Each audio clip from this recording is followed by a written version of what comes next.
Azizlarim, barchangizga xayrli ongsizlik. Har biringizni ko'rib turganimdan bag'oyatda xursandman.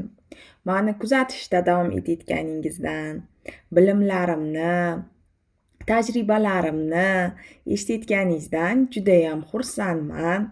Har biringizga manfaatli bo'libdi degan umiddaman va mana shu bilim va tajribalardan olgan xulosalaringizni siz o'zingizni hayotingizda ham ma'lum bir vaziyatlarni hal qilish uchun, o'sish, rivojlanish uchun ishlatyapsiz degan umiddaman.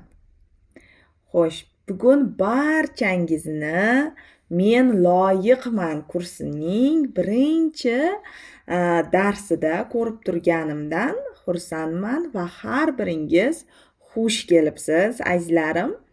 Bu darsimizni qachon, qaysi mahal ko'rishingizdan qat'iy nazar har biringizni yuragim bilan his qilib turibman va har biringizga o'zimni sevgimni, mehrimni ulashib bormoqdaman, azizlarim.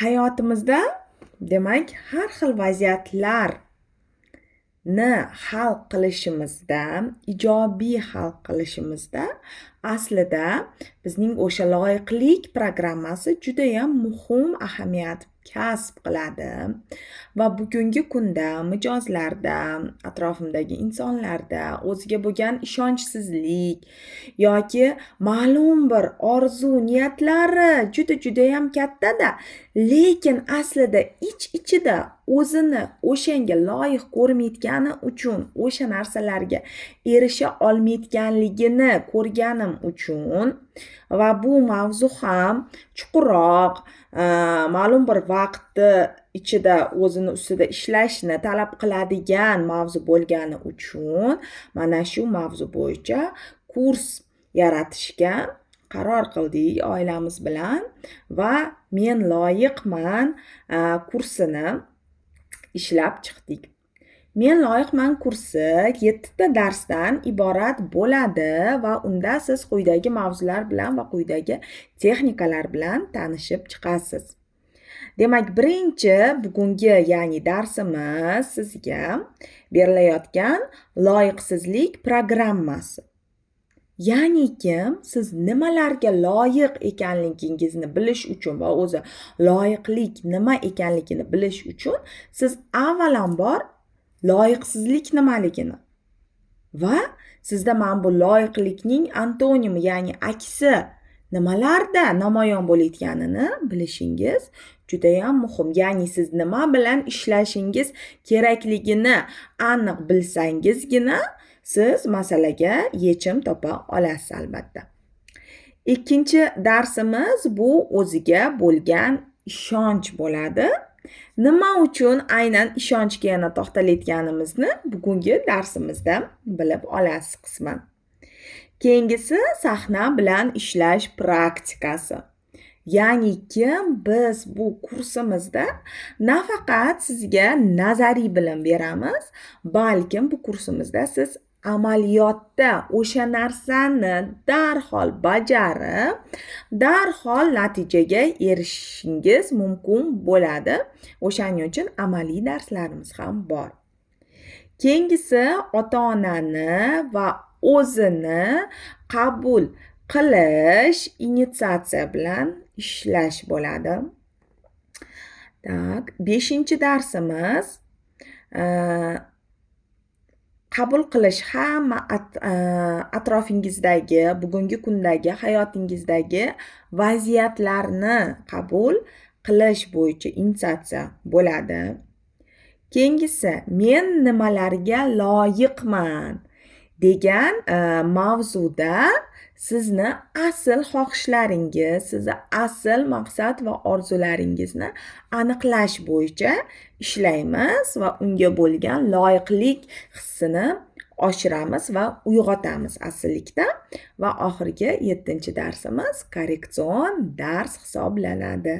Ya'niki har biringizda o'zingizda individual qandaydir tushunmagan narsalaringiz yoki tug'ilgan savollaringiz yoki alohida yana ham chuqurroq ishlamoqchi bo'lgan vaziyatlaringiz ko'rib chiqiladi va uni yechimi bo'yicha demakki maslahatlar beriladi, praktikalar beriladi va yo'nalish beriladi azizlarim. Siz bu kursimizni bemalol administratorimizga Sevaraga murojaat qilgan holatda olishingiz mumkin va kursimiz bo'yicha yana ham sizda ko'proq savollar tug'iladigan bo'lsa bemalol yozing. Barchasiga javob berishga tayyormiz. Mehrimizni, sevgimizni ulashishga tayyormiz va sizga yordam qo'llarini doimo cho'zishga tayyormiz azizlarim. Xo'sh, endi esa bugungi mavzumizga o'tsak. Demak, loyiqlik va loyiqsizlik.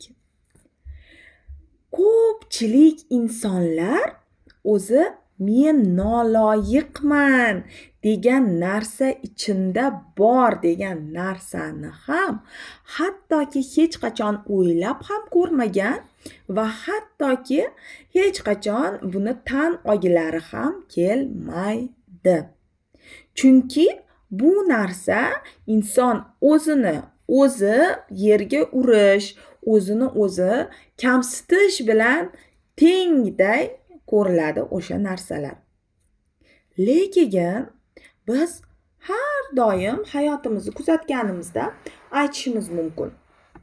Nima uchun men bilan mana shunday munosabatda bo'lishadi?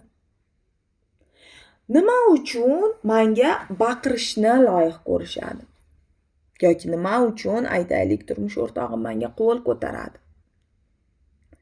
Nima uchun hammaga eng zo'rini berishadi-yu, menga kelganda qandaydir xuniyroq yoki остаточный prinsipdagi narsalar keladi. Men shuncha orzu, maqsadlarni yozaman-u, shuncha ishlayman-u, lekin nima uchun meni hayotimga mana shu narsa kirib kelmayapti? Nima uchun men katta pullarga ochila olmayapman? Nima uchun men hayotimga farzand olib kira olmayapman? Nima uchun men hayotimga baxtli hayotni olib kira olmayapman? O'zim xohlagandaqa ishni olib kira olmayapman? degan savollar menimcha har biringizda har xil sohalarda sizni qiynasa kerak, to'g'rimi? Bularning asosiy sabablaridan biri bu bizni ichimizdagi men bunga noloyiqman degan programma. Hattoki biz o'zimizga orzu maqsadlarni yozib, orzular xaritasini ham qilib, vizualizatsiya qilsak ham hayotimizga o'sha narsani olib kira olmayapmizmi? Demakki, bizda noloyiqlik programmasi bor. Xo'sh, o'sha programma nima sababdan paydo bo'lgan? Qachon paydo bo'lgan degan savol tug'ilishi tayin. Buni siz o'tirib, ko'rib, eslab chiqishingiz kerak bo'ladi. Kimdadir bu programma ko'pincha bolalikda, kimdadir kattaroq bo'lgan vaqtda, balkim sizda aynan hozir bu programma ma'lum bir vaziyatga nisbatan tug'ilgan bo'lishi mumkin. Buni sabablari esa har xil bo'lishi mumkin. Birinchi sabablardan biri bu qo'rquv. Ya'ni kim o'ziga loyiq ko'rish qo'rquvi. Agarda siz o'sha narsaga erishsangiz yoki siz o'sha narsani o'zingizga loyiq ko'rsangiz, sizni hayotingiz butunlay o'zgarib ketishidan bo'lgan qo'rquv turadi. Aytaylik, siz befarzandsiz va hech ham nima qilsangiz ham demak farzand kelmayapti sizga, to'g'rimi? Buning bir sabablaridan biri sizning demak loyiqsizlik programmangiz ham bo'lishi mumkin. Ya'ni siz men ona bo'lishga noloyiqman degan ichingizda qo'rquvingiz bo'lishi mumkin. Balkim sizni yoshligingizda siz ko'p farzandli oilada katta bo'lgandirsiz va ota-onangiz aytaylik yoki onangiz ma'lum bir holatlarda sizga yetarlicha mehr berishga ulgurmagandir. Va balkim siz o'shanda anglamay men katta bo'lsam hech ham bunaqangi qilmayman deb o'zingizga o'zingiz va'da berib qo'ygandirsiz. Hattoki bu birlamchi farzandsizlikda emas, ikkilamchi bepushtlikda ham bo'lishi kuzatiladi o'shanday holatlar. Ya'ni siz misol uchun birinchi farzandingiz bor, siz birinchi farzandni dunyoga keltirishga o'zingizga loyiq ko'rdingizda, lekin ikkinchi farzandga o'zingizni loyiq ko'rmayapsiz. Men bitta farzandimga zo'r ona bo'la olaman, men bitta farzandimga yetarlicha mehr, yetarlicha sevgi bera olaman, lekin yana bitta farzand tug'ilsa men eplay olmayman. Men ikkita farzandni katta qilishga loyiqsizman. Chunki men qo'rqaman ertaga unga yetarlicha vaqt bermaslikka. Ertaga unga yetarlicha mehr bermaslikka yoki uni ta'minotini qila olmaslikdan qo'rqaman degan aslida ichingizda qo'rquvingiz bo'lishi mumkin. Ikkinchi holatimiz kibr. Ya'ni o'sha narsaga erishsam men kibrga berilib ketaman degan narsa bor.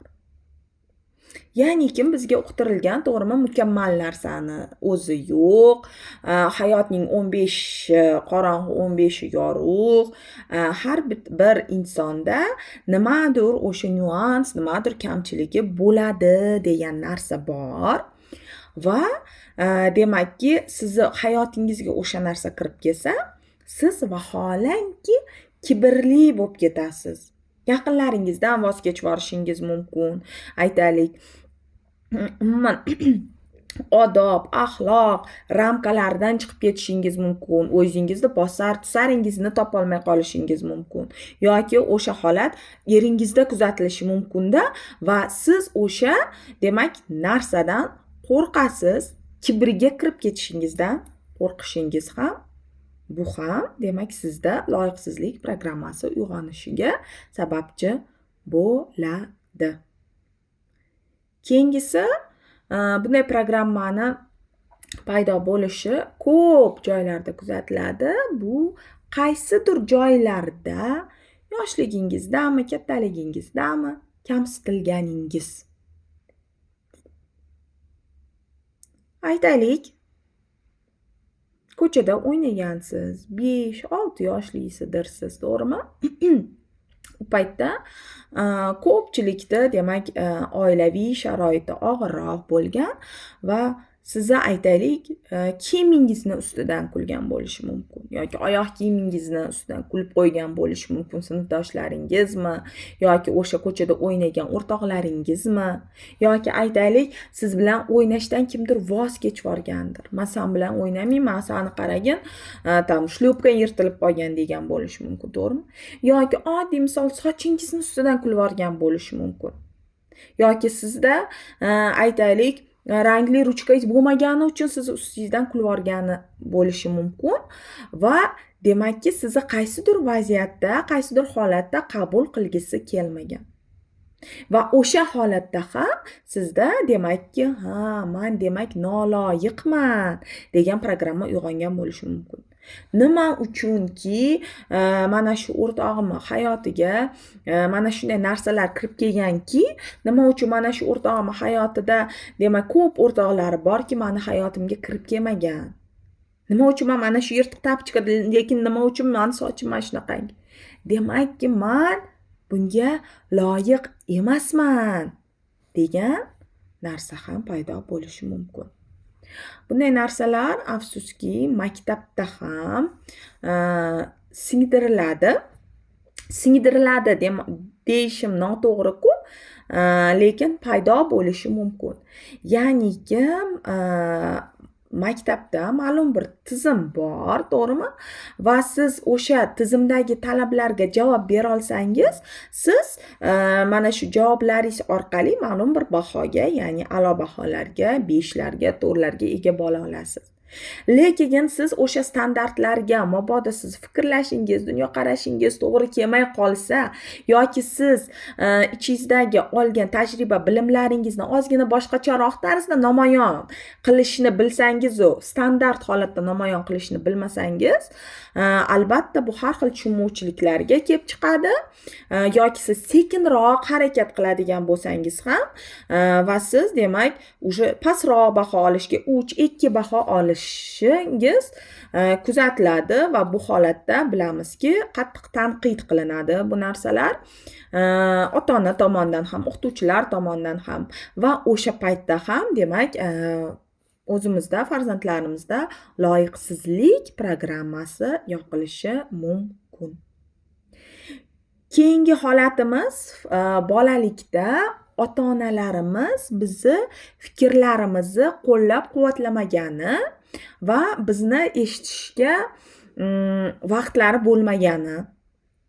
Ya'niki, siz maktabda nimagadir siz uchun bu katta yutuq bo'lgan. Ota-onangiz demak o'zini ishi sababli, o'zini holati sababli eshita olmagan holatida, ya'ni bu unchalik muhim emas deb hisoblagan paytida siz kelib o'sha hissiyotlaringizni bildirmoqchi bo'lgan paytda ota-onangiz sizni eshitishmagani. Jim tur, gapirmay tur, to'xtab tur degan holatlar bo'lgan bo'lsa. Yoki aytaylik, o'sha paytda siz bironta kasb egasi bo'lmoqchi bo'lgansiz va aytaylik siz qizlarga nisbatan oladigan bo'lsak, siz raqqosa bo'lmoqchi yoki aktrisa bo'lmoqchi bo'lgansiz, lekin kelib ota-onangizga aytganingizda, shu ham kasbmi, bizni demak mentalitetimizga to'g'ri kelmaydi, kerak emas bunday narsa deb hattoki sizni oxirigacha eshitmasdan ham darhol og'zingizni yopib, demak sizdan voz kechib yuborgan holatlari ham bo'lishi mumkin. Chunki ota-onangiz o'sha paytda shunchaki bilmagan.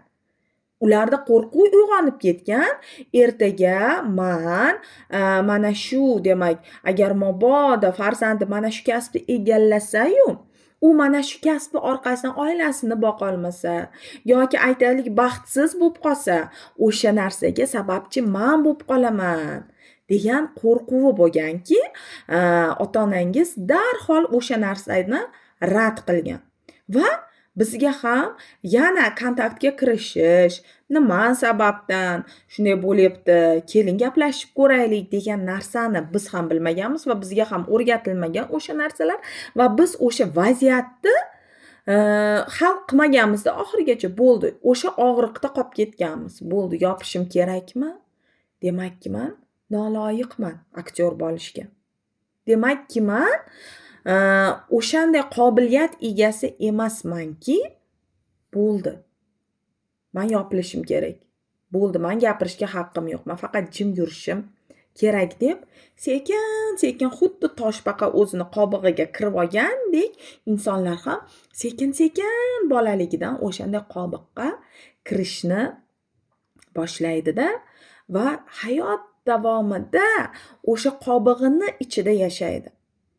Va o'sha qobig'ini ichida kichkinagina dunyosida eng остаточный, eng qoldiqli rejimda nimalar berilgan bo'lsa, faqatgina o'zini o'sha narsaga loyiq ko'radi. Va olamda mana sanga deb shuncha zo'r narsalar, shuncha yorqin narsalar mana ol deb turgan paytida ham ular o'sha qobig'idan, o'sha toshidan boshini hattoki chiqarishga ham qo'rqadi. Men chiqarishga ham, o'sha quyoshning porlab turgan nurini ham ko'rishga noloyiqman degan narsa turadi. O'shanga ham ko'pchilik insonlarda, ayniqsa yoshlarda kuzatadigan bo'lsangiz, juda ham yopiq. ko'pchilik bukchayib yuradigan insonlar yoki kapюшонка, kepkani juda ham ko'p kiyib yuradigan insonlar, hozir maskalarda, to'g'rimi? Maska ko'p kiyib yuradigan, ochkilarda yuradigan insonlar, doim aytaylik o'zini gadjetga nimagadir chalg'ituvchi insonlar, ochiq bo'lmagan insonlarda judayam kuchli o'ziga bo'lgan ishonchsizlik, loyiqsizlik programmalari uyg'onib ketgan. Va agar sizda mana shunday ba'zi bir holatlarda bo'layotgan bo'lsa yoki farzandlaringizda mana shunday holat bo'layotgan bo'lsa, darhol mana shu vaziyatlarni ko'rib chiqishingiz kerak bo'ladi. Qayerda o'sha narsa paydo bo'lgan? O'tiringda, demak, eslashga harakat qiling. Imkon qadar kechki payt, hamma uxlashga yotgandan keyin, sababi kechki payt bizda aql funksiyasi pasayadi-da, ko'proq qalbimiz ochiladi. O'zingizga o'zingiz xohlagan shirin, mazali choy tayyorlab keling yoki biron bir damlama tayyorlab keling. Xo'p, o'zingiz xohlagan shirinlikni olib kelib oling. Xohlagan musiqani yoqing-da. Birinchi hayolingizdagi nima kelayotgan bo'lsa, hamma narsani yozing. U o'sha mavzuga to'g'ri keladimi, o'sha mavzuga to'g'ri kelmaydimi? Ya'ni sizni aqlingizda hozir to'ldirib turgan narsalarni yozib chiqaring. Keyin esa o'zingizga o'zingiz savol bering. Men o'zimni nimalarda noloyiq ko'ryapman? Qachon mana shu programma uyg'ongan? Qachon men o'zimni yaxshi hayotga, katta pullarga, farzandli bo'lishga, chiroyli tana egasi bo'lishimga, zo'r o'qishlarga kirib ketishimga noloyiq ko'rishni boshlaganman deb o'shanday narsalarni demak eslashga harakat qiling. Xo'p, mayli birinchi kunda chiqmas, ikkinchi kunda chiqmas, bir hafta qiling mana shu praktikani. Albatta ichingizdagi og'riq chiqib ketadi. Stikerchalarga yopishtirib, hamma joyga yopishtirib chiqing. Men nimalarga loyiqman va men nimalarga noloyiqman? Nima uchun menda noloyiqlik programmasi uyg'ongan? Ya'ni siz birinchi navbatda o'sha narsani qabul qilishingiz kerak. Ha, menda hozir o'sha noloyiqlik programmasi bor. Ha, men demak hayotimga o'sha narsani olib kira olmayapman, chunki menda demak o'shanday narsa qachondir uyg'ongan. Lekin men mana shu programmani hal qilsam, men hayotimga o'sha narsani kirgiza olaman deb o'zingiz bilan birinchi navbatda haqqoniy bo'lishni o'rganing. Kibrga kirib olib yoki qo'rquvlarga ishonib, yo'q, menda bunday narsa yo'q deb tursangiz yoki sizga har bir o'zi narsadan insonga manfaat bo'ladi-da. O'sha manfaatingizga, soxta manfaatingizga ishonib, yo'q, menga o'sha narsa kerak deb turib, menda o'sha narsa yo'q deb o'sha maskada yursangiz, siz albatta o'sha narsani hech qachon hal qila olmaysiz o'sha vaziyatni va butun umr o'shanday loyiqsizlik programmasida yashab o'tasiz. Lekin siz birinchi tan oling, ha, menda ham qaysidir joyda o'sha noloyiqlik programmasi bor. Men buni tan olaman. Hamma mana shu hayotimni aytaylik 34 yoshigacha men mana shu programma bilan yashab keldim. Men buni tan olaman. Chunki men bu vaziyatni hal qilishni bilmaganman. Menda tajriba bo'lmagan. Men mana shunday yashash to'g'ri deb hisoblaganman. Men buni tan olaman. Va men mana shuncha yil mana shu programma bilan yashab o'tolganimdan va hozir mana shu programmani hal qilish uchun, hayotimni yaxshilash uchun yoki hayotimga kirgiza olmayotgan ma'lum bir vaziyatimni kirgizish uchun, ma'lum bir vaziyatimni hal qilish uchun hozir qadam bosayotganimdan, harakat qilishni boshlayotganimdan va mana shuni tan olishni boshlayotganimdan men o'zimdan g'ururlanaman. Men o'zimga o'zim minnatdorchilik bildiraman. Deyinda o'tirib ishlang. Siz birinchi o'sha narsani chiqarib olmaganingizcha qolgan narsalarga, qolgan bosqichlarga o'tishda hech qanday hojati yo'q. Ya'ni siz aytaylik kursimizni olib, 7 ta darsimizni qilib, lekin ichingizda yo'q, aslida man prosta endi o'qib ko'rdimda, prosta qilib ko'rdimda, mayli bu nima ekan deb shuni ham ko'ray dedimda degan narsalar bo'lsa, yoki aytaylik tan oldingiz, mana shu narsalarda man noloyiqman degan narsani tan oldingiz-ku, lekin o'shani ildizigacha bormasangiz, siz faqat o'sha ustki qatlamini yechgan bo'lasizda, masalani oxirigacha hal qilmaysiz va siz xohlagandaqa natijaga erisha olmaysiz. Demakki, tan olish, uni ildizigacha borish, qaysi vaziyatda nima bo'lganligini ko'ra olish judayam muhim. Va bu demak birinchi darsimizni vazifasi bo'ladi. Olib, o'shalarni yozib chiqish. Qachon o'sha programma paydo bo'lganini, nima uchun paydo bo'lganini va siz nimalarda o'zingizni loyiqsiz deb ko'rayotganingizni. Buni yana bir marta qanday qilib demak o'zingizda ko'rib chiqishingiz mumkin. Birinchi, ayollarmi, erkaklarmi farqi yo'q. Siz o'zingizga qachon va qanday tarzda nimalarni berayotganingizni o'zingizda kuzatishni boshlang. Ya'ni loyiqsizlik programmasini aniqlash uchun. Elementarniy narsada, mehrda qanday o'zingizga mehrni beryapsiz? Siz qanday vaqt o'zingizga ajratyapsiz va o'sha vaqtingizni nimalarga sarflayapsiz? Yoki aytaylik kiyim olishda. Har bir ayol kishi brendoviy zo'r kiyimlarni olishni xohlaydi.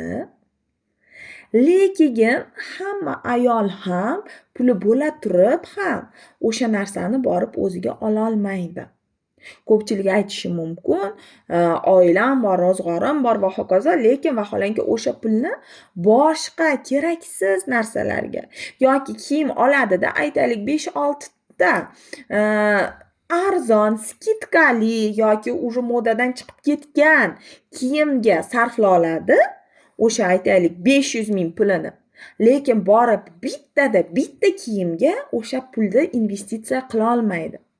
Chunki уже skitkadagi narsalar, уже sezoni o'tgan narsalar yoki aytaylik modadan chiqqan narsalar u loyiqsizlik programmasi, to'g'rimi? Ya'ni men mana shunaqangi eski-tuski narsalarga loyiqman, lekin men hozirgi zamonaviy narsaga, hozirgi zo'r tikilgan, zo'r energiyadagi narsaga noloyiqman degan narsa yotadi aslida, pul emas. O'sha narsada siz o'zingiz haqqoniy bo'lishingiz kerak. Qaysi holatlarda siz o'zingizdan voz kechib yuboryapsizda, faqatgina farzandingizga yoki faqatgina atrofdagilaringizga beryapsiz. Bu narsa ishxonada ham bo'lishi mumkin. Qachonki siz o'zingizdan voz kechib borib, hammani iltimosiga xo'p deb borib qilib kelyapsiz. Albatta, bu bilan yo'q, umuman bemehr inson bo'lib keting, hech kimga yordam bermang degani emas. Shunchaki o'zimizdan voz kechib bormagan holatda yordam bering. Birinchi o'sha yordamni o'zingizga bering va keyingina atrofdagingizga chuqur sevgidan, baxtdan o'sha narsani qilishga qo'lingizni cho'zing. O'sha holatda siz bajarib bering o'sha narsani, o'shandagina o'sha insonga ham o'shandan nafi bo'ladi. O'shanda ham o'sha inson ham siz bergan yordamingizdan xursand bo'la oladi. Siz o'zingizdan voz kechib, keyin nimaga men shunaqaman deb o'zingizga vazn yig'ib, xafagarchilik, zaharlarni oshirib, kelib u narsani oilangizga sochib, bitta bergan yordamingizni orqasidan 10 ta odamga jabr ko'rsatib qilgan yordamingizdan nima foyda? Siz bittasiga yordam berib, 10 tasiga zarar yetkazgan bo'lsangiz. O'shanday holatlarda ham ko'rib chiqing. Va sovg'alarda ham. Siz o'zingizga ham o'zingiz sovg'ani qila olasizmi? Saxiylikda qila olasizmi? Ba'zi birlarimiz bo'ladi, juda ham saxiy. Zo'r sovg'alar beradi hammaga, lekin o'ziga hech ham sovg'a bera olmaydi. Oylik oladi, hamma narsaga, hamma xohlagan narsasini olib beradi-yu, lekin o'ziga borib, o'zi 6 oydan beri xohlayotgan bitta kichkinagina aytaylik, chiroyli krujkani sotib olib kelolmaydi. Yo'q, mayli, krujkalarim bor-ku, nima qilaman? Mayli, keyingi oyligimdan olarman degan narsa bilan yashaydi. O'shanday holatlarda ham, ya'ni kim loyiqsizlik. Nima uchun hammaga olib beryapti? Ya'ni o'sha orqali mani maqta, men ham yaxshiman degan programma bor ichida. Lekin bu ham ishonchsizlikdan qilinayotgan narsa. Va vaqt o'tadi, yillar o'tadi va aytaylik, agar o'sha narsani farzandiga berayotgan bo'lsa, yillar o'tgandan keyin o'sha inson shunaqangi nafratda bo'ladiki, men butun umrimni, butun borimni mana shu farzandlarimga berdim, lekin ular hozir menga qaytarishmayapti. Nega degan narsa bilan butun umr o'zi ham baxtsiz yashab o'tgan bo'ladi. Va keyinchalik farzandlarini hayotini ham baxtsizlikka olib keladi. O'shaning uchun undan ko'ra mayli farzandiga bitta narsa kamroq olib berib, o'sha paytda o'ziga o'sha krujkani olib bersin. Lekin u ham baxtli bo'lsin, uni baxtliligini ko'rgan farzandi ham bundan yana ham baxtli bo'lsin. Demakki, o'shanday holatlarni ham siz o'zingizda ko'rib chiqing. Va bugungi darsimizni bitta rivoyat bilan tugatmoqchi edim. Bitta ona bo'lar ekan va o'sha ona bitta choyxonada ofitsiantlik qilib, demak, ishlab farzandlarini boqar ekan. Uning bitta o'g'li va bitta qiz farzandi bo'lar ekan. U choyxonada esa shu anaqa grill bor-ku, o'shanday demak, grill tayyorlanar ekan. Va o'sha ona har kuni farzandlariga demak o'shanday grill olib kelar ekan. Chunki boshqa narsa sotib olishga, undan orttirishga demak qiynalar ekan. Pul tomonlama juda ham og'ir sharoitdagi oila bo'lar ekan. Va demakki har doim farzandlari intizorlik bilan kutadi va maza qilib o'sha narsani yeydida, onasi esa har doim o'sha tovuqni oyoqchalari bo'ladi-yu, ya'ni byodrashka emas, bunaqangi kichkinagina o'sha lapkami nima deydi, o'shanaqangi narsasini. Unda deyarli go'shti ham yo'q. Faqatgina o'sha terisi va suyagi bo'ladi xolos. O'sha narsani olib yer ekan. Keyin farzandlar undan so'rar ekan: "Oyijon, siz nimaga mana shu go'shtni o'zidan ham yeng?" desa, "Yo'q, menga shunaqangi narsasi yoqadi-da", deydi. Yillar o'tadi. Farzandlari katta bo'ladi, ulg'ayishadi, o'qishlarda o'qiydi.